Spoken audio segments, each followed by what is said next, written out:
جب بھی آپ نا کوئی اچھا کام شروع کرنے لگے تو دوست احباب سے مشورہ کر لیا کریں.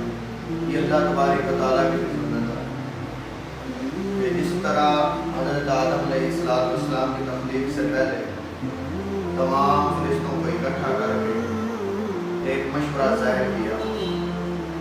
مشورے کا فائدہ یہ ہوتا ہے کہ یا تو کسی کے ذہن میں کوئی خلش ہو تو وہ ظاہر ہو جاتا ہے, پتہ چل جاتا ہے کہ اس کے ذہن میں کیا ہے, یا بہترین رائے مل جاتی ہے. جو انصار صحابہ تھے ان کا وصف اللہ تبارک و تعالیٰ نے قرآن پاک میں ارشاد فرمایا وَأَمْرُهُمْ شُورَىٰ بَيْنَهُمْ, کہ جب بھی وہ کوئی کام کرتے وہ آپس میں مشورہ کرتے. جو بھی کام انہوں نے کیا وہ مشورے کے ساتھ کیا. تو حدیث پاک ہے کہ نبی پاک صلی اللہ علیہ وسلم نے فرمایا کہ جس نے استخارہ کیا وہ نامراد نہیں ہوگا. کوئی نیک کام کرنے سے پہلے آپ استخارہ کر لیں, کسی سے کروا لیں یا خود کر لیں. آسان سا طریقہ کسی عالم دین سے پوچھیں, پاس بیٹھیں تو آپ کو دین کی معلومات ملے. آپ دنیا کے کاموں میں مشغول ہیں, پھنسے ہوئے ہیں, لیکن تھوڑا سا وقت نکالیں دین کے لیے اور کچھ سیکھ لیں, نہ کہ کہیں آپ کو شرمندہ ہونا پڑے. تو آئیں دین سیکھیں.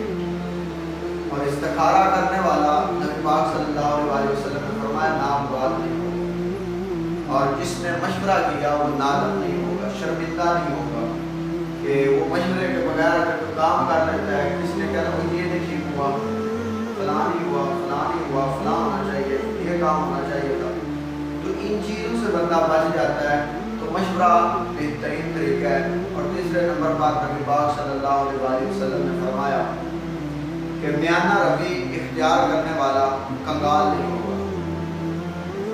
میانہ روی اختیار کرنے والا کنگال نہیں ہوگا. نہ زیادہ نہ کم, درمیان والی وہ جگہ ہے اس کو اپنائے اور طریقے سے چلے, میانہ روی کو اختیار کرے, تو وہ کبھی کنگال نہیں ہوگا.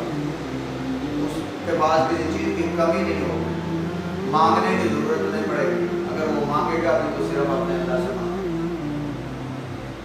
ہمیں چاہیے کہ ہم ایسے طریقے اپنائیں جو سنت مصطفیٰ صلی اللہ علیہ وسلم کے مطابق ہوں, یا اللہ کے قرآن کے مطابق, یا نبی کے فرمان